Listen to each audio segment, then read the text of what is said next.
이번 시간에 여러분들 교재 146페이지 가보시죠. 거기 기반시설 설치 계획의 수립이라는 게 나옵니다. 이제 뭐가 지정됐으니까 여기 기반시설 부담구역이 지정됐으니까 그 안에서 기반시설 설치 계획을 수립하자. 그럼 기반시설 설치 계획이라는 건 누가 수립할까? 다시 이제 이쪽으로 옵니다. 여기 보면 기반시설 설치 계획을 수립하자. 누가 수립할래? 관악의 장들입니다. 특광, 특시, 특도, 시장, 군수 니들이 수립하라는 얘기야. 그러니까 아까 뭘 지정한 자가 기반시설 부담구역을 지정한 지정권자가 여기다 기반시설 부담구역이라는 걸 지정해 놓고 그 안에다 어떤 기반시설을 얼마나 설치해야 될 것인지 그 계획을 수립하는 게 기반시설 설치 계획입니다. 자, 구역이 지정됐으면 이제 이 안에서 개발하는 사람들에게 기반시설을 부담시킨다고 그랬잖아. 너 개발하려면 돈 얼마나 나나? 너는 개발하면 얼마나 나나? 이걸 부과시키려면 뭐부터 나와야 됩니까? 어떠한 기반시설이 얼마나 필요한지 그 계획이 나와야. 즉 여기다 도로는 어디다 만들 것이고 그 도로 만드는 데 소요되는 비용은 얼마 든다. 공원은 어디다 조성할 것이고 그 공원 조성에 들어가는 비용은 얼마다. 상하수도 매설하는 데는 얼마 들어간다. 녹지 조성하는 데는 얼마 들어간다. 라는 각 기반시설 설치에 소요되는 비용이 있을 거 아닙니까? 그 설치 계획이 먼저 나와야 비용을 산출할 수 있습니다. 그건 누가 수립한다? 구역을 지정한 관악의 장들이 지들이 기반시설 설치가 수립합니다. 그래서 그 수립된 계획을 어디다 반영해야 된다? 도시군 관리계획에 반영하여야 합니다. 이게 무슨 말이죠?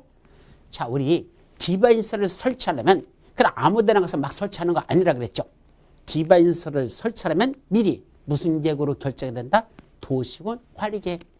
도시군 관리구로 수립하는 내용 몇 가지가 있다? 6가지. 그중에 용용, 개도시수, 기도정, 지잇 또 나왔네. 그중에 세 번째 기반시설의 설치, 정비 또는 개량에 관한 계획. 어디다 기반시설을 설치하고 싶으면 무슨 계획을 수립하라?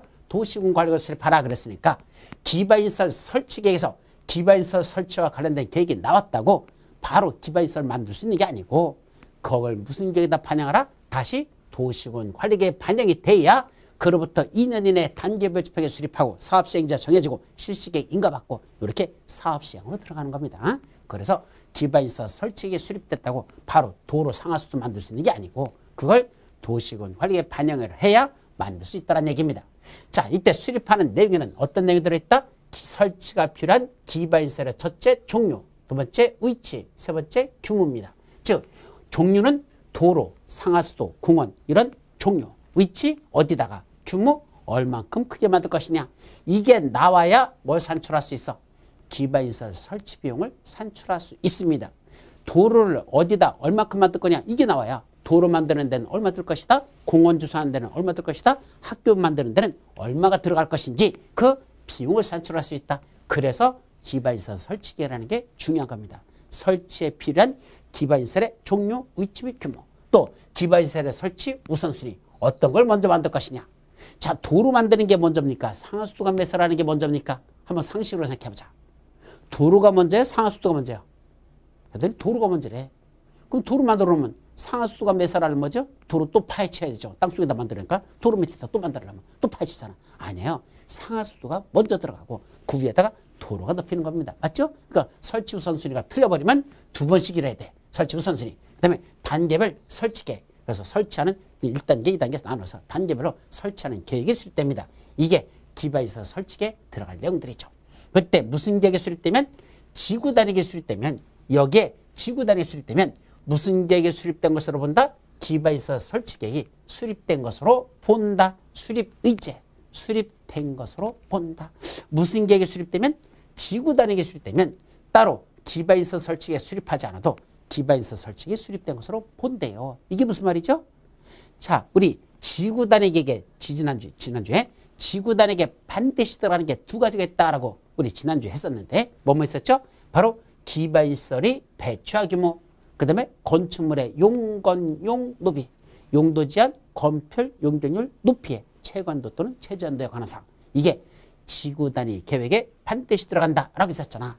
그중에 지구 단위 계획은 어디가 개발되는 지역에다 수립하는 게 지구 단위 계획이라고 그랬었고 개발되려면 필연적으로 기반시설 설치가 필요하기 때문에 지구 단위 계획은 반드시 기반시설의 배치와 규모가 들어갑니다. 근데 요 기반시설의 배치와 규모가 뭐랑 똑같다? 요겁니다. 설치가 필요한 기반시설의 종류, 위치와 규모라는 것과 기반세라 배치와 규모는 같은 내용이라는 걸 조심합니다. 조금 말은 다르지만 같은 말이야. 기반세의 종류 어떤 거 어디다가 얼만큼 그게 배치 어디다가 얼만큼 같은 말이잖아. 그러니까 기반세의 종류 위치 규모와 기반세의 배치와 규모는 같은 내용이거든요. 따라서 지구 단위계 수립되면 그 속에 반드시 기반세의 배치와 규모가 들어있으니까 그 기반세의 배치와 규모를 뭐로 본다? 기반시설 설치계 이 내용 그거 수립된 것으로 본다 이 말입니다. 그러면 기반시설 설치계가 언제까지 수립할래? 왜냐면 기반시설 부담구역만 지정되면 아까 그 안에서 뭐 한다 그랬죠? 개발행위 제한이 들어간다 그랬습니다. 이 안에선 개발행위 허가 신청도라도 허가 안 내줍니다. 왜요? 기반시설 설치 비용을 부과해야 되니까 그게 허가 안 내주죠. 그러면 기반시설 설치계 너무 늦게 수립하지 말래. 적어도 몇 년 내내 수립해야 돼? 1년 이내는 수립하랍니다. 즉 기반시설 부담구역이 지정고시된 날부터 1년 이내에 기반시설 설치계획이 나와야 돼요. 그럼 설치계획이 나오고 다시 뭐죠? 기반시설 설치 비용을 계산해야 되잖아. 그런 다음에 부과가 들어가기 때문에 너무 늦게 기반시설 설치계획 수립되면 개발하는 사람들 그 안에서 한없이 기다려야 돼. 뭐가 나와야 되니까 기반시설 설치 비용이 얼마가 나올 때까지는 허가를 못 받거든요. 그러면 한없이 기다리라. 안 된다는 얘기입니다. 그래서 너무 오래 기다리지 않도록 하기 위해서 기반시설 부담구역이 지정고시된 날부터 1년 이내에 기반시설 설치계획을 수립하지 않으면 어떤 효과? 1년이 되는 날에 다음 날 그 기반시설 부담구역 지정은 해제된 것으로 본다. 해제된 거로 본다. 기반시설 부담구역이 지정고시됐습니다. 그로부터 1년 이내에 기반시설 설치를 수립해야 됩니다. 안 하면 1년이 되는 날에 다음 날 그 기반시설 부담구역 지정은 해제된 것으로 본다라는 거. 요건 3년이 아니라 1년입니다. 우리 지구단위 계획구역 안에서는 지구단위 계획은 몇 년 내에 수립하라고 했죠? 3년. 지구단위 계획 구역이 지정고시 때부터 3년 이내에 지구단위 수립고시 하지 않으면 3년이 되는 날에 다음 날 그 구역 지구단위 계획 구역 지정은 효력을 잃어버린다 그랬죠. 근데 기반시설 설치 기간 몇 년 내로 수립해? 3년이 아니라 1년 내에 수립해야 된다는 거. 이게 다르다는 거. 그것도 시험 문제 잘 내는 거니까 꼭 기억해 두셔야 됩니다. 아셨죠? 자, 여기까지가 여기에 나오는 내용들에 관한 겁니다. 자, 이제 다음 페이지에 보면 기반시설 설치기에 수립됐대. 그럼 이제 그 안에서 뭐 하면 되죠? 기반시설 설치 비용을 부과제. 그래서 하면 세 번째 기반시설 설치 비용을 부과하자는 얘기입니다. 그랬더니 그거 뭐 하는 자만 부과하죠? 아까 건축물을 뭐 하는 자? 신축행위 하거나 또는 증축행위 하는 자만 부과합니다. 개축, 재축, 이전, 대수선, 용도 변경 그런 자들은 부과시키지 않고 건축물을 신축하는 행위, 증축하는 자만 부과하는데 그때 얼마큼이 부과 대상 면적이냐? 자, 짓는 건축물마다 다 부과시키는 게 아니라 부과 대상 면적을 따로 계산합니다. 즉 1제곱미터당 얼마라고 계산이 나와요. 기반시설 설치 비용은 1제곱미터당 너는 얼마 부과한다. 너는 얼마 내라. 이렇게 하거든요. 그때 그 1제곱미터당 얼마라는 걸 부과하는데 그때 부과되는 면적은 신축행위였다고 이 연면적 다 부과하는 거 아닙니다. 첫째, 여기 한 개 층의 바닥 면적이 100제곱미터라고 가정하죠. 그럼 한 개 층의 바닥 면적이 100제곱미터면 4개 층으로 이루어지니까 바닥 면적을 다 친 게 연면적이죠. 연면적은 얼마입니까? 400제곱미터랍니다. 그럼 400제곱미터를 다 부과하느냐? 아닙니다. 뭐만 부과한다? 200제곱미터를 초과하는 건축물의 신축, 증축행위만 부과한다. 이게 원칙입니다. 따라서 건축물을 신축하는데 연면적 이게 총 얼마죠? 400제곱미터의 건축물을 지었다 하더라도 연면적 400제곱미터를 지었다 하더라도 이 400제곱미터를 다 부과하는 게 아니고 즉 1제곱미터당 10,000원 하고 나왔으면 400제곱미터면 얼마 되죠? 400만 원 이렇게 나올 거 아니야. 그걸 부과하는 게 아니라는 얘기입니다. 그중에 얼마는 뺀다? 200제곱미터를 초과하는 것만 부과합니다. 그럼 100제곱미터는 빼고 나머지 초과되는 요 200제곱미터 요것만 부과죠. 그때 200제곱미터를 초과됐을 때 200제곱미터를 뭐라 본다? 그걸 기초공자라고 합니다. 실무에서는 기초공자라고 하네. 그러니까 우리 세법에서도 일정한 금액까지는 부과하지 않고 초과되는 것만 부과한다. 기초공자라는 게 있잖아. 이것도 똑같이 200제곱미터까지는 부과하지 않아. 그리고 나머지 초과되는 게 있으면 그것만 부과한대. 그럼 처음에 건축물 지을 때 연면적 400제곱미터로 졌으면 200제곱미터 부과 대상이야. 그럼 처음에 지을 때 200제곱미터 되는 건물을 지었으면 부과하지 않습니다. 왜요? 200제곱미터까지 짓는 건 작은 건축물로 오는 거고 그 작은 것들은 부과시키지 않겠다는 얘기야. 적어도 200을 초과하는 부분이 있다면 그 초과하는 부분에 대해서만 부과시키죠. 따라서 연면적 400제곱미터 되는 건축물을 지면 그때는 기반시설 설치 비용 부과 대상 면적은 기초공제 200을 뺀 나머지 200제곱미터 요것만 부과 대상 면적입니다. 그래서 계산할 때 1제곱미터당 얼마라고 계산이 나면 거기다 곱하기 400이 아니라 200제곱미터를 곱해서 그걸 기반시설 설치 비용으로 부과하자 이 뜻입니다. 자, 두 번째 건축물을 그럼 증축할 때는 어떻게 될래? 자, 기존 건축물에 얼마짜리 썼더냐? 여기 기존 건축물 100제곱미터짜리 건축물이 이미 있었어요. 이게 100제곱미터짜리 건물이 하나 있었어. 이게 지금 100제곱미터가 원재입니다. 거기다가 200제곱미터를 증축을 했대. 그러면 200이니까 어디가 올라간 거야? 요 두 개 층이 올라간 거죠. 위에는 두 개 층이 증축이 돼서 올라간 겁니다. 그러면 1층짜리로서 1층 바닥 면적이 100제곱미터짜리였는데 위에다가 두 개 층을 더 증축을 해서 200제곱미터를 증축을 했다는 얘기입니다. 100제곱미터, 100제곱미터 올랐죠. 그러면 이때 얼마가 이런 건축물은 부과 대상일까? 그때는 기존 건축물의 연면적을 포함하여 라는 이 말을 쓰는 거예요. 여기. 기존 건축물의 연면적을 포함하여 200을 초과하는 부분이라고 되어 있습니다. 그럼 기존 건축물 얼마에다가 1층이니까 100제곱미터 썼잖아. 기존 건축물 1층짜리 100제곱미터를 포함하여 얼마? 200을 초과하는 부분 이런 뜻입니다. 그럼 여기서 200을 초과하는 건 어떻게 되는 거죠? 기존 100에다가 위에는 100하고 합쳐서 200 요거를 기초공제로 빼는 겁니다. 이 기초공제. 그러니까 200을 초과하는 나머지 3층 부분 요것만이 뭐 된다? 부과 대상. 그게 100제곱미터죠. 그것만 부과합니다. 잘 보세요. 기존 건축물이 1층짜리가 있었어. 바닥 면적은 100제곱미터밖에 안 돼. 그 위에다가 2개층을 더 올려버렸어. 100 해서 200제곱미터를 증축을 했습니다. 그러면 부과 대상은 얼마가 된단다? 기존 건축물의 연면적 100을 포함하여 200을 초과하는 부분 말입니다. 그러면 기존 건축물 100에다가 다시 위에 100까지 합치면 그 200이죠? 그 200을 초과하는 건 남는 건 위에 3층짜리 100제곱미터만 났죠. 그것만 부과 대상으로 한다. 이렇게 계산한다는 거. 그래서 기존 건축물의 연면적을 포함하느냐 제외하느냐 요거 포함이란 말을 조심하시기 바랍니다. 다만 단서 예를 들었죠. 다만 기존 건축물을 뭐하고 철거하고 신축하는 경우라고 되어 있습니다. 여기 자 기존 건축물 이게 4층짜리 건축물이 있었는데 그거 뭐 했답니까? 철거했답니다. 이때 철거란 아무런 말이 없이 그냥 법에서 철거하면 무슨 철거를 말한다? 전부 철거를 말한 겁니다. 그냥 철거했더니 그럼 일부 철거도 있지 않습니까? 그때는 반드시 일부 철거를 말을 씁니다. 그런 말이 없이 그냥 철거라고 하면 그건 해석상 어떻게 해석한다? 전부 철거를 의미한다는 거. 그럼 기존 건축물 여기 연면적 400제곱미터짜리가 있었는데 전부를 철거해서 하나도 없어지고 다시 지었는데 어떻게 됐다? 종전보다 더 크게 지었습니다. 그래서 연면적을 800제곱미터로 지었습니다. 즉 4층짜리 위에다가 철거해버리고 4층짜리를 전부 철거하고 새로 지었는데 종전보다 더 크게 지었습니다. 그러면 그걸 뭐란다? 그걸 신축이라고 합니다. 아셨죠? 기존 건축물의 전부를 철거하고 종전보다 더 크게 지었다. 뭐란다? 신축입니다. 아무것도 없는 데지다 새로 건물 지어도 신축이지만 기존 건축물 전부를 철거하고 더 크게 지어도 뭐가 된다? 신축입니다. 그럼 기존 건축물 위에다가 만약에 더 올렸으면 뭐 되죠? 철거하지 않고 그냥 올리면 그건 증축이죠. 증축이야. 근데 그게 아니고 이거는 전부 다 철거하고 새로 지으면 그때는 신축이랍니다. 그때는 얼마큼이 부과 대상일까? 그 문제죠. 그건 예외적으로 기존 건축물의 연면적을 뭐하는 거? 초과하는 부분이 부과 대상이다 라고 되어 있습니다. 따라서 기존 건축물의 연면적이 400이니까 그 400을 뭐하는 거? 초과하는 부분 그 400제곱미터 이것만 부과 대상 면적을 하자는 얘기입니다. 그럼 이때는 기초공제가 200입니까? 아닙니다.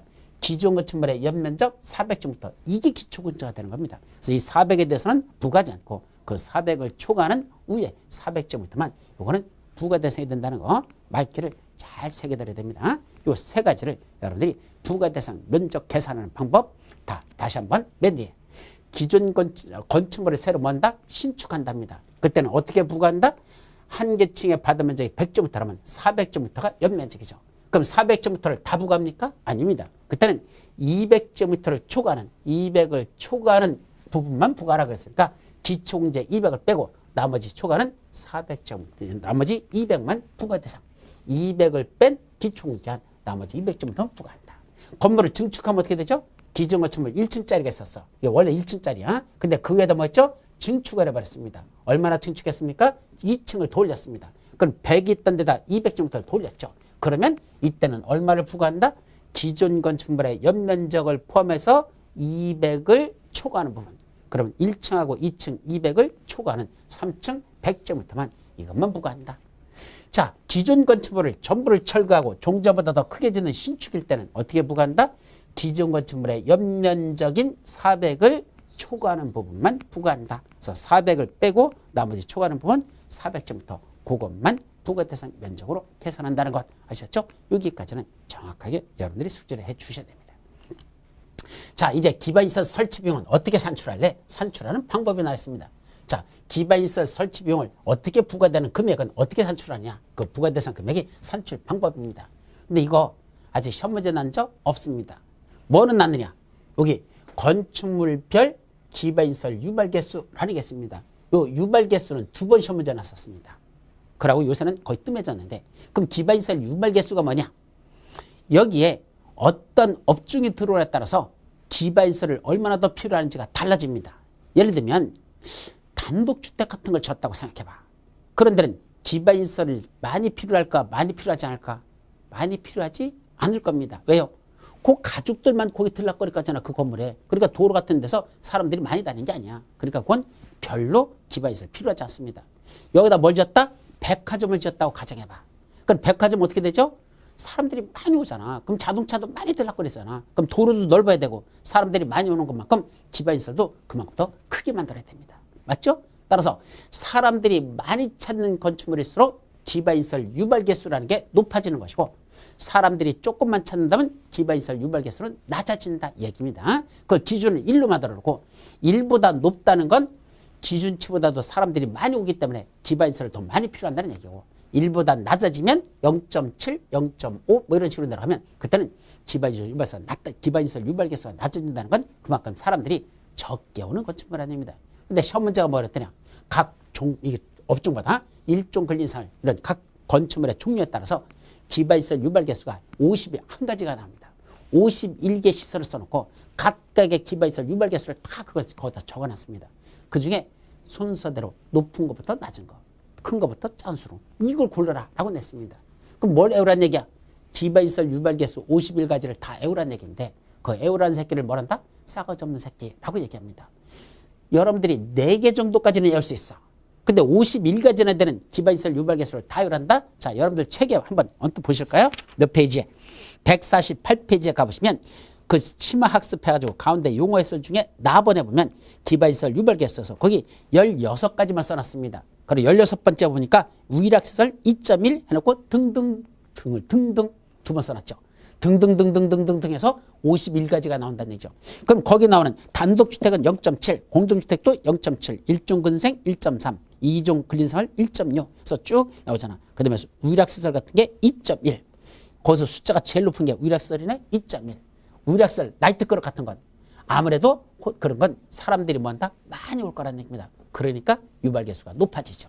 그래서 그런 유발개수가 높은 것부터 낮은 것들이 쭉 나와 있는데 이 51가지를 어떻게 오느냐고, 그런 걸 시험 문제로 내는 놈이 싸가지 없는 새끼지. 알죠? 그래서 이런 기반시설 유발개수라는 게 쭉 주어지는데, 어쨌든 그런 유발개수와 관련돼서 문제를 계산해서 풀어봐라. 그래서 기반시설 설치 비용을 이런 조건화해 있는 사람한테는 얼마를 부과할 것이냐라는 계산법인데, 글쎄요, 몇 가지 시험 문제 낼런지는 모르겠습니다. 근데 날 수도 있습니다. 왜? 떨어뜨리려고. 올해 2017년도 시험에서는, 이제 28회 시험에서는 어떻게 될까? 제가 볼 때는 1차만 합격해서 현재 2차만 보실 분이 현재 19,000명입니다. 작년도에, 그러니까 16년도 27회 시험에서는 몇 명이 붙었죠? 22,340명이 붙었습니다. 그럼 22,340명이 붙은 건 원래 합격자가 15,000명을 내는 걸 기준으로 하고 있었는데 무려 7,000명이 넘도록 더 붙었습니다. 그럼 원래 목표치의 50%가 더 붙었다는 얘기입니다. 15,000명 붙었던 걸 7,000명이 넘게 붙었으니까 22,000명이 됐으니까. 그래서 내년도에 심각한 문제가 뭐더냐? 이미 1차만 붙은 사람만 해도 19,000명이라는 얘기입니다. 내년도, 그러니까 2017년도에 2차만 볼 사람이 19,000명이라 되죠. 그러면 그 사람만 다 붙어도 19,000명인데, 그럼 1, 2차 동시에 하는 사람들을 또 10,000명 정도 붙인다만 쳐더라도, 최소한 10,000명만 붙인다 치더라도 뭔마가 되죠? 29,000 9,000명이 되는 겁니다. 물론 1만 7천 중에서 2,000명 떨어져 나갔다. 그래서 2,000명 본 사람에서 또 2,000명 떨어졌다 치면은 나머지 17,000명. 거기다 1, 2차 동시 본 사람이 10,000명을 쳐도 27,000명입니다. 22,000도 많다고 하는데 27,000까지 안 된다? 아마 그렇게까지 붙이려고는 국가에서 안 하지 않을까라는 생각은 있습니다. 근데 대선이 또 껴있기 때문에 또 그런 거에 영향 줘서 굳이 국민들 건들 필요 없다 해서 또 어떻게 나올지는 모르겠지만 그건 모릅니다. 그런 건 어쨌든 현재로 봐서는 너무 많이 뽑을 가능성이 높습니다. 너무 많이 붙을 가능성이 있죠. 그럼 뭐 돼? 시험 문제를 난이도를 더 높여서 또 더 떨어뜨릴 수밖에 없는 게 내년 2017년 2028의 시험에 그 출제자들의 딜레마가 아닐까라고 싶습니다. 그래서 시험 문제가 또 어렵게 난다면 깊이 있게 난다면 이런 설치비용 산출하는 방법도 시험 문제로 낼 수는 있습니다. 그래서 일단은 여기다 계산법을 써놨는데 그거에 대해서는 나중에 다시 설명하는 날이 있을까. 그대로 넘어가도록 하자. 자, 그럼 이건 일단은 지금은 넘어갑니다. 아셨죠? 일단은 써놨습니다. 근데 나중에 보자. 자, 그 다음에 기반시설 설치비용 납부 의무자. 누가 기반시설 설치비용을 낼래? 원래는 누가 내죠? 부가대상 건축행위를 하는 자. 예, 네가 건축물 짓잖아. 그럼 건축주, 네가 보다 말하면요. 원래는 건축행위를 하는 자, 건축주를 말합니다. 이게 바로 건축주, 네가 부담하라는 얘기입니다. 그런데 그걸 위탁하거나 또는 도급하는 게였어. 그런 건축행위를 위탁 또는 도급하는 자가 있습니다. 위탁이라는 건 내가 건물 짓는 걸 내가 짓는 게 아니라 야, 너한테 맡겼다. 네가 해. 그렇죠? 도급이라는 게 뭐죠? 도제, 도급이라고 하는 건 우리 자동차 같은 거에서 현대자동차가 만들어지잖아. 그럼 모든 부품을 현대자동차에서 다 만들어냅니까? 아닙니다. 각종 부품이 하청이라고 해서 하청업자한테 주죠. 여기 엔진에 들어가는 이런 베어링은 니들이 만들어라. 또 여기에 브레이크에 만들어가는 건 니들이 만들어라. 해서 수백 개 하청업자한테 줘가지고 그 사람들이 그 부품을 만들어서 현대자동차에다 납품을 합니다. 그때 그 만들어서 넘겨주기로 약속을 해서 이렇게 주는 거. 이거 뭐죠? 도급계약이라고 그러죠. 바로 그때 도급을 하게 되면 누가 그때는 기반시설 설치비용을 납부해야 된다? 위탁한 자, 도급한 자지. 위탁받은 자, 도급받은 자 하면 틀려버립니다. 위탁한 자, 도급한 자가 기반시설 설치비용을 부과하는 거, 납부하는 거지. 그 위탁받은 자, 도급받은 자가 하는 거 아니다. 그것도 조심하십시오. 그 다음에 타인의 토지를 임차해서 거기다 건축행위하는 사람이 있습니다. 남의 땅을 빌려가지고 거기다 건축물을 짓겠다는 얘기입니다. 그때는 누가 부담한다? 건물 주인입니까? 임차인입니까? 임차인입니다. 임대인이 의무적으로 부담한다? 땡 틀린다. 임차인이 부담한다는 것, 그거 조심합니다. 그때 위탁하거나 도급한 사람하고 임차인이 있다면 이자들의 지위를 먼저 승계받은 자, 그리고 위탁한 자, 도급한 자와 또는 임차인의 지위를 승계한 자가 있으면 그 승계한 자도 기반시설 설치비용을 납부해야 될 의무자가 된다라고 됐습니다. 여기까지. 자, 그 다음에 건축 허가를 받으면 건축 허가 받은 날부터 2개월 이내에 기반시설 설치 비용을 부과하여야 한다. 바로 이거죠. 그러니까 건축물 짓겠다고 허가 신청이 들어왔어. 뭐 내줬습니까? 허가 내줬습니다. 그럼 허가 내주고 그로부터 2개월 이내에 기반시설 설치비용을 부과해야 됩니다. 그러다 보니까 기반시설 설치비용을 부과하려면 뭐가 나와야 돼? 기반시설 설치계획이 나오고 기반시설 설치비용이 산출이 돼야 부과하는 거지. 기반시설 설치비용이 산출이 안 돼버리면 부과할 수도 없거든요. 그러면 건축허가도 당분간 제한한다는 얘기입니다. 이 기반시설 부담 구역에서 허가 시제에 들어오면 지금은 안 돼요 라고 허가를 제한합니다. 아까 우리 했었잖아. 녹계 지역에서 환경이 오염되면 계획을 수립하여 지구 기반을 튼튼히 하자. 기반시설 부담으로 지정되면 그 안에서는 당분간은 허가 안 내준대. 왜? 기반시설 설치 비용을 부과해야 되는데 그 사람들한테 그때는 허가받은 날부터 2개월 이내에 부과해야 되는데 그 허가받아놓고 2개월 내에 부과 못하면 안 되잖아. 그러려면 허가 내줄 시점에서는 이미 기반시설 설치 비용이 계산이 나와야 된다는 얘기입니다. 그 다음에 2개월 이내에 부과라 이렇게 돼 있으니까 기반시설 설치 비용이 산출될 때까지는 허가를 안 내주고 허가를 제한한다. 이렇게 이해하시면 됩니다. 자, 그럼 건축 허가 받은 부터 2개월 내에 부과되고 그럼 부과받은 자는 납부 의무자는 언제까지 납부해야 될까? 사용 승인 신청 시기입니다. 그럼 건축 허가 받고 건물 다 짓고 나면 뭐 해야 되지? 이 건물 써도 될까요? 라고 건축법상 사용 승인을 받아야 됩니다. 바로 그 사용 승인 신청 시까지는 납부하라고 됐습니다. 그럼 이건 무슨 의미를 갖는 거죠? 자, 건물을 다 졌으면 사용하려면 뭘 받아야 돼? 허가권자한테 가서 사용 승인한 걸 받아야 건축물을 사용할 수 있습니다. 그럼 사용 승인 신청 들어갈 때 뭘 가져오란 얘기야? 납부했다는 영수증 갖고 오란 얘기입니다. 기반시설 설치 비용 낸 영수증 갖고 오란 얘기입니다. 사용 승인 신청 시까지 납부하는 건 신청할 때 영수증 갖고 오란 얘기입니다. 그래야 영수증 보고 나서 아, 너 기반시설 설치 비용 냈니? 확인됐잖아. 그러면 사용 승인을 내주면 그때부터 건축물을 사용할 수 있습니다. 따라서 기반시설 설치 비용을 안 내면 그때 뭐도 안 내준다? 사용 승인도 안 내주는 겁니다. 아예 신청을 안 받으니까 사용 승인 안 내주겠다는 얘기죠. 돈 내고 영수증 갖고 오란 얘기입니다. 그러면 사용 승인 내주겠다라는 말과 같다. 이것도 중요한 거니까 기억하죠. 이때 기반시설 설치 비용을 납부하는 방법은 어떤 방법을 한다? 원래는 현금으로 내야 되는데 신용카드나 직불카드로도 부담할 수 있다라는 게 새로 신설됐습니다. 그래서 현금에다가 작년에 신설한 거죠. 신용카드, 직불카드도 납부할 수 있도록 됐습니다. 근데 항상 이런 현금이나 신용카드, 직불카드로만 내야 될까? 아니, 예외적으로 물납도 허용됩니다. 이때 물납이라는 건 물건으로 납부한다. 물납, 물건으로 납부한대. 이때 물건이라는 뭐죠? 토지로 납부하는 겁니다. 물건을 했을 때 우리 집 텔레비전 갖다 주는 건 된다? 안 됩니다. 텔레비전 가져가면 안 받아줍니다. 물납이란 뭐만 말한다? 토지를 말합니다. 어떤 토지요? 자, 내가 지금 개발행위 허가받을 거나 해당 토지의 일부를 이만큼 잘라서 얘기죠. 그 토지의 일부를 그걸 물납으로 내거나 토지로 낼 수도 있어. 현금을 안 내고 아니면 그와 유사한 비슷한 토지가 있다면 그 비슷한 토지로서 납부하는 것도 가능하다. 이걸 뭐란다? 물납이랍니다. 다만 이 물납하는 금액은요. 기반시설 설치비용 있죠? 이걸 초과해서는 아니 됩니다. 즉 1억짜리 땅을 들고 와가지고 1억짜리 내면서 뭐죠? 내가 부과되는 게 2214만 원이래. 그럼 2214만 원 빼고 나머지 금액만 현금으로 돌려주세요. 1억짜리 땅을 갖고 가서 2214만 원 내고 나머지 금액은 현금으로 돌려주세요. 된다? 안 받아. 그럽니다. 물납이란 해당 토지가 2214만 원보다 같거나 작은 금액만 토지를 받는 거지 그거 초과되는 토지는 물납으로 받지 않는다는 거 거실러 주세요. 안 거실러 줍니다. 아예 안 받습니다. 아셨죠? 여기까지가 기반시설 부담구역과 관련된 내용들이 다 끝난 겁니다. 자, 그래놓고 작년까지는 뭐가 있었죠? 그 다음에 토지거래 허가제라는 게 있었습니다. 자, 토지거래 허가제라는 게 쫙 나왔었는데 그게 전부 다 얼리 빠졌다? 공인중개사법으로 빠져나가 버렸습니다. 그래서 그건 누가 가르친다? 우리 정지웅이가 가르칠 겁니다. 그래서 여러분들 그건 정지웅이한테 넘어가고 여기서는 뭐만 한다 이제 마지막 타인의 토지 출입 등에 관한 문제가 있습니다. 이때 타인의 토지 출입이라는 건 무슨 말이죠? 자, 세 가지 사유가 있을 때만 출입 등의 사유인데 원래 법에는 현재 네 가지로 됐는데 그것도 네 가지가 아니에요. 토지거래 허가제가 빠졌으니까 그것도 뺐어야 되는데 그게 안 빠졌어. 근데 현재로서는 그냥 네 가지가 있지만 세 가지만 기억합니다. 뭐죠? 첫째, 도시군 계획을 수립하거나 또는 광역도시계획을 수립할 때 뭐 하는 게 있습니까? 그때 기초조사라는 걸 합니다. 도시군 계획 또는 광역도시계획에 관한 기초조사라고 됐죠. 이때도 광역도시군 계획이라고 언제 법에는 그렇게 돼 있어요. 어떤 또라이가 또 그렇게 써놨는지 모르겠어.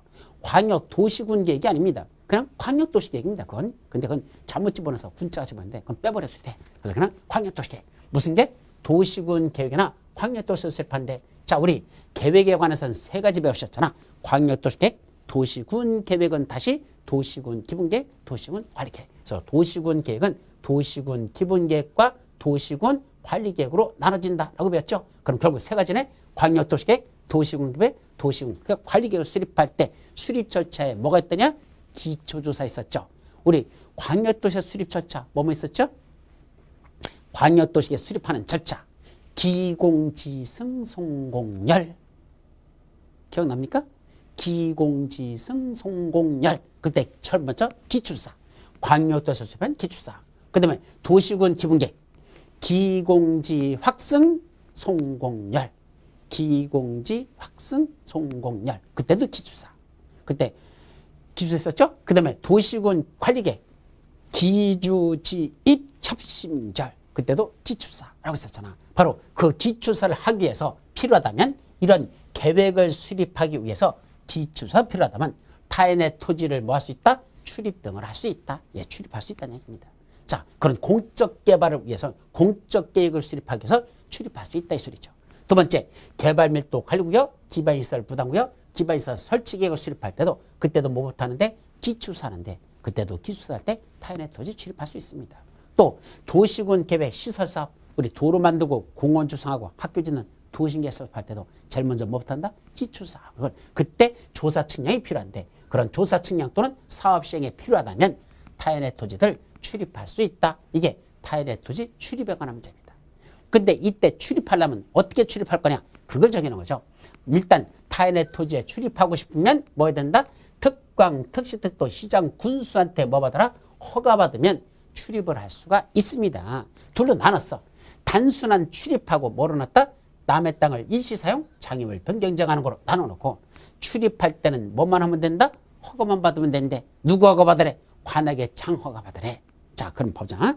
내가 뭐 만들려고 합니까? 도로 만들려고 한답니다. 여기 도로 만들려고 하잖아. 그럼 도로 만들려고 하는데 여기 땅에 소유자들이 있어. 도로 만든다. 또는 여기 땅이 더 있죠.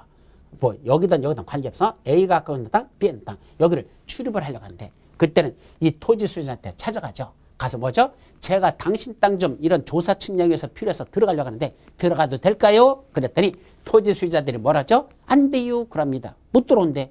그럼 못 들어가면 조사 측량을 못하면 도시군 계획 시설사업이라는 공적 개발에 막대한 타격을 받겠죠. 그때는 뭐 한다? 그때는 안 돼요. 그러면 더 이상 토지 소유자하고 말할 필요 없다는 얘기입니다. 누굴 찾아간다? 관할, 특광, 특시특도, 시장, 군수를 찾아가서 뭐죠? 제가요 여기다 도로 좀 만들려고 해서 저 사람 땅에 들어가서 조사 측량 좀 하려고 했더니 저 소유자 A하고 B가 자기들 땅에는 들어오지 말라 그래서 도저히 지금 조사 측량을 못 하겠는데 이것 좀 들어갈 수 있도록 뭐 내주세요? 허가 내주세요. 하란 얘기입니다. 그럼 뭐 받으면 될 수 있다는 얘기야? 허가 받으면 출입할 수 있다는 얘기입니다. 이건 누구의 의사와 관계없이 토지 소유자의 의사와 관계없이 토지 소유자 돼요 안 돼요 관계없어. 그냥 관할 특광 특시도 시장군수한테 허가만 받으면 출입할 수 있대. 다만 행정적인 시행자는 모두 필요 없다. 허가도 필요 없습니다. 행정적인 도시계획 사업 시행자라면 이자들은 그냥 출입할 수 있다. 제외라는 건 그냥이란 뜻이다. 허가도 필요 없이 그냥 출입해도 좋다라는 뜻입니다. 이것도 시험 문제 잘 납니다. 행정적인 자들은 그냥 출입하라는 얘기입니다. 관할구역의 장애 허가도 필요 없습니다. 그런데 출입하려면 출입 예정일 7일 전까지 토지 소유자 등에게 통지하랍니다. 뭘 통지하는가? 일주일 후에는 당신 땅에 들어가서 조사 측량할 거니까 그리 알고 계십시오라고 토지 소유자, 점유자 또는 관리자에게 통보를 해줘야 됩니다. 토지 소유자, 점유자 또는 관리인 이 세 사람을 묶어서 세 사람을 토지 등, 토지 소유자 등이라고 해서 토지 소유자가 있을 것이고 그걸 관리하는 토지 점유자가 있을 것이고 관리하는 관리자가 있다면 그 자들에게 일주일 전까지는 출입하겠다고 통지를 하라는 얘기입니다. 다만 언제 출입한다? 일주일 전이나 일몰 후. 일주일 전, 일몰 후란 한마디로 말하면 야간이라는 뜻이고 이 야간에 출입할 때는 뭐가 필요하죠? 점유자의 승낙 없이는 타인의 토지에 출입할 수 없다. 예, 점유자의 승낙을 받아야 출입할 수가 있답니다. 이때 토지 소유자가 아니라 토지 점유자입니다. 왜냐면 토지 소유자는 부산에 살고 있어. 땅은 어디 있어? 서울에 있어. 그럼 서울에 있는 현재 땅에 그 점유하고 있는 사람의 승낙을 받는 거지 부산에 있는 사람의 승낙을 받을 필요는 없습니다. 왜냐하면 현재 그 땅에 실질적으로 관리하는 사람이 누가 있단다? 점유자인데 야간에 밤중에 들어가려고 합니다. 근데 밤중 새벽 1시에 들어갔어. 그랬더니 밖에서 덜그덕덜그덕 소리 나죠? 그 안에서 잠자던 점유자들은 뭐라 할까? 여보 밖에 도둑놈 들어왔나 봐 이렇게 할 거 아니야. 따라서 그때는 소유자 부산 사람의 승낙을 받는 게 중요한 게 아니고 현재 점유하는 점유자의 승낙이 필요하다는 거 그거 없이는 타인의 토지에 출입할 수 없다는 거 그렇게만 여러분들이 기억합니다. 자, 근데 단순한 출입만 하는 게 아니라 이제는 너 빚기래 내가 당분간 좀 쓰자.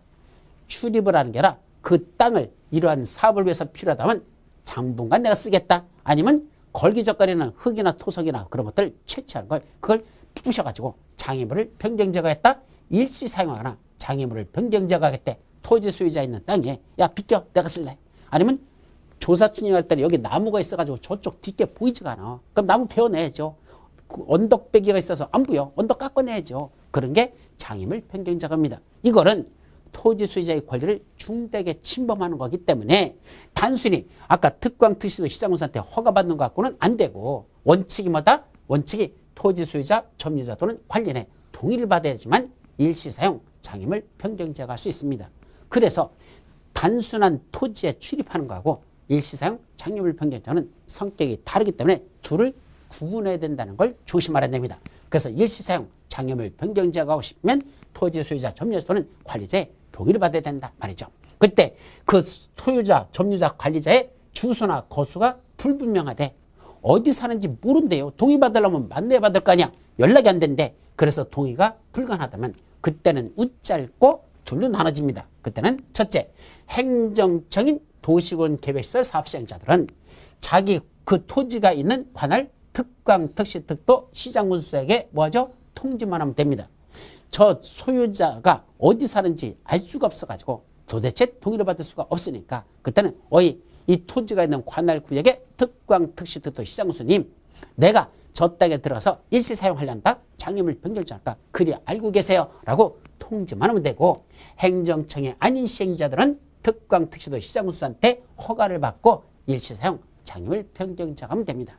여기는 안 써놨는데 일시사용 장애물 변경자가 싶으면 그거 하기 전 3일 전까지 토지 소유자 등에게 통지하라고 됐습니다. 아까 출입은 출입 예정일 며칠 전까지요? 7일 전까지만, 일시사용 장애물 변경은 그렇게 하기 3일 전까지만 토지 소유자들에게 토지 소유자 등에게 뭐한다? 통지만 하면 된단다. 그때는 출입 예정일 출입하기 3일 전까지만 하면 된다는 거, 이것도 여러분들이 조심합니다. 요거는 출입 7일 전, 이거는 일시사용 장애물 변경 제거 예정일 3일 전까지라고 정리하십시오.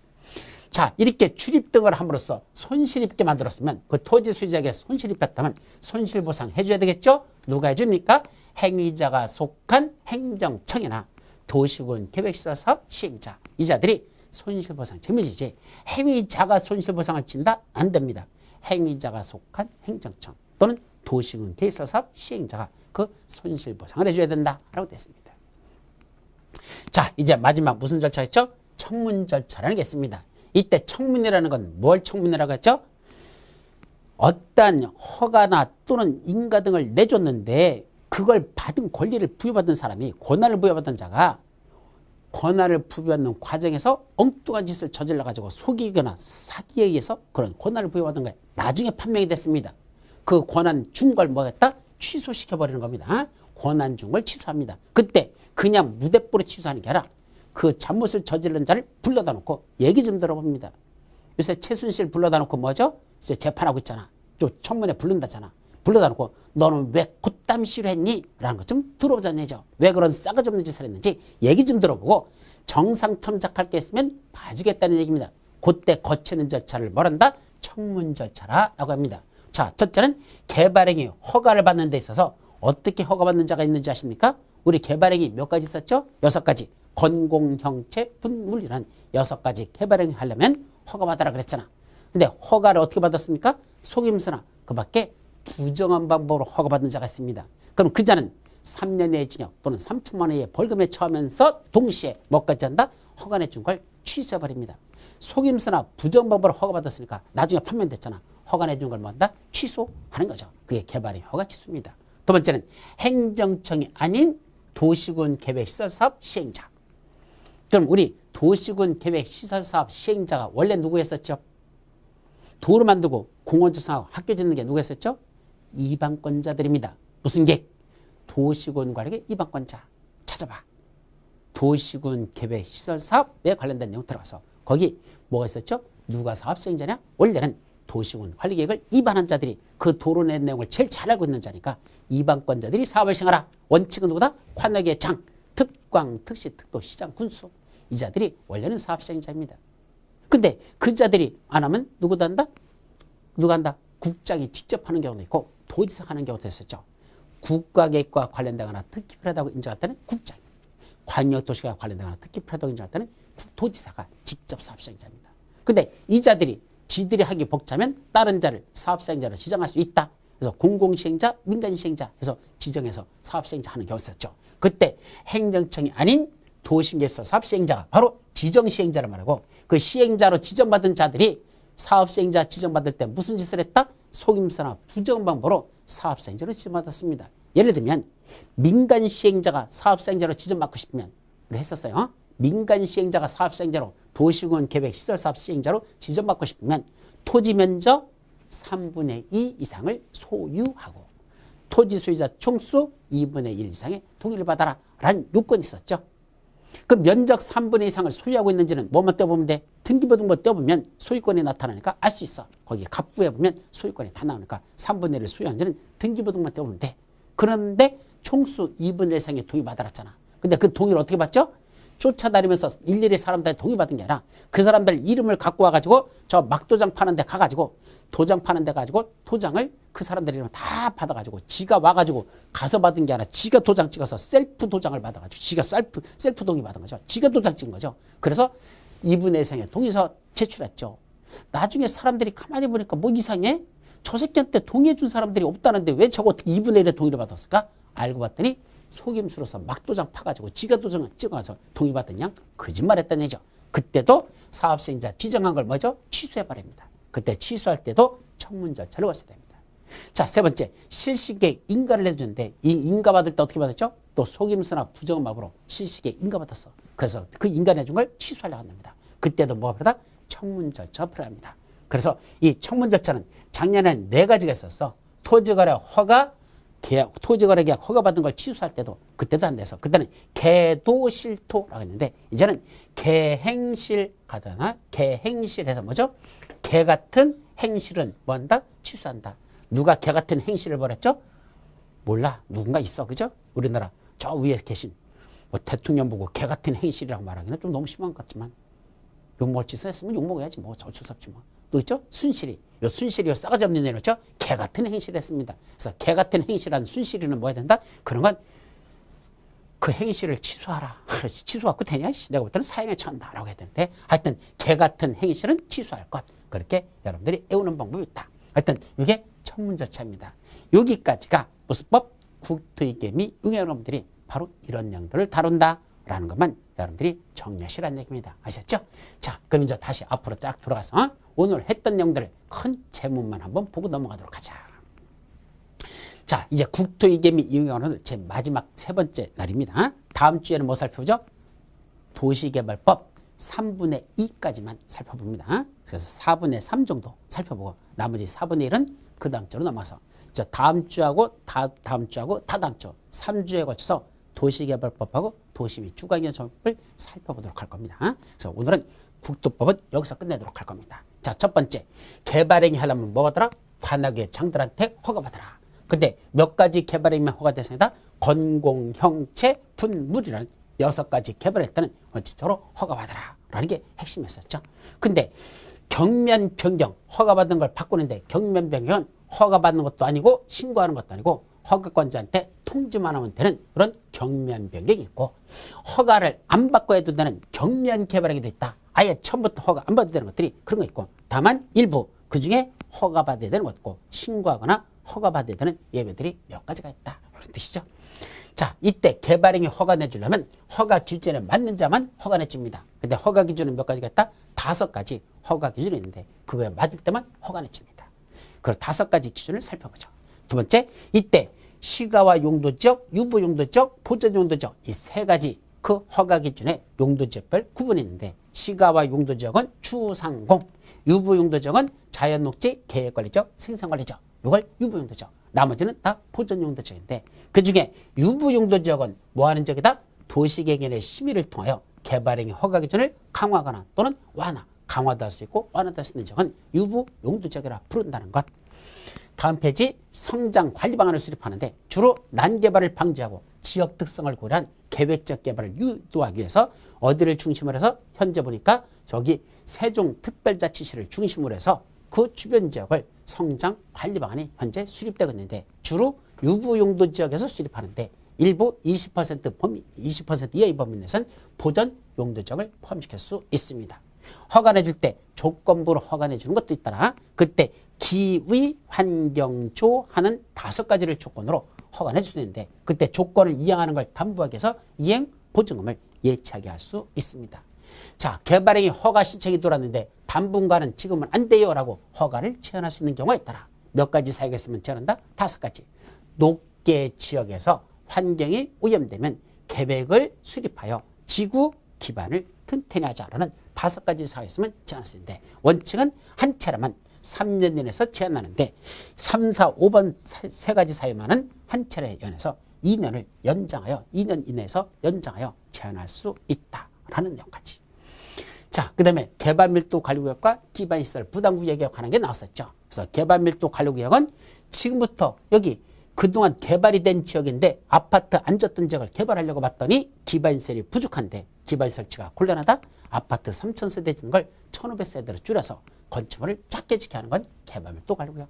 자, 지금부터 개발이 시작되는데 기반시설이 없어요. 그래서 개발하는 자들에게 기반시설을 부담시키는 것을 기반시설 부담구역을 한단다. 그래서 그런 개발밀도 관리구역, 기반시설 부담구역 하는 게 쭉 나왔었죠. 그때 기반시설 부담구역은 셋으로 쪼개져서 먼저 기반시설 부담구역을 먼저 지정해 놓고 그 안에서 기반시설 설치계획을 수립한 후에 그 안에서 기반시설 설치비용이라는 걸 부과한다.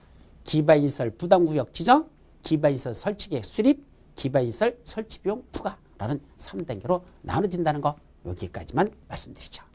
자, 그래놓고 이제 타인의 토지에 출입할 때는 함부로 출입하지 못하도록 일정한 공적인 활동을 위해서 타인의 토지를 이건 강제로 출입하는 성격이야. 강제 출입이야. 그때 출입할 때는 어떻게 할 것이고 일시사용 장애물 변경전은 어떻게 할 것이냐라는 그 절차들하고 어떠한 허가나 인가 등을 내줬는데 그걸 무한정했다?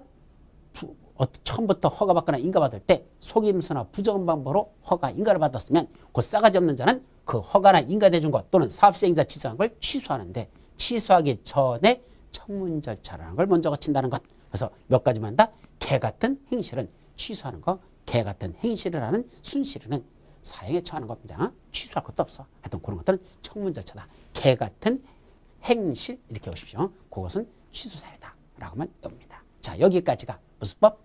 국토의 개미 응용하는 분들 다 끝났습니다. 그래서 여기까지가 여러분들이 알아야 될 가장 기본적인 것들이고 그에 대한 심화 과정은 다음에 기본 강의 끝나고 이어서 심화 과정에서 더 추가적으로 설명하도록 하죠. 오늘은 여기까지만 마치도록 합니다. 여러분 추운 날씨에 건강 조심하시고 다음 주에 뵙도록 합니다. 수고하셨습니다.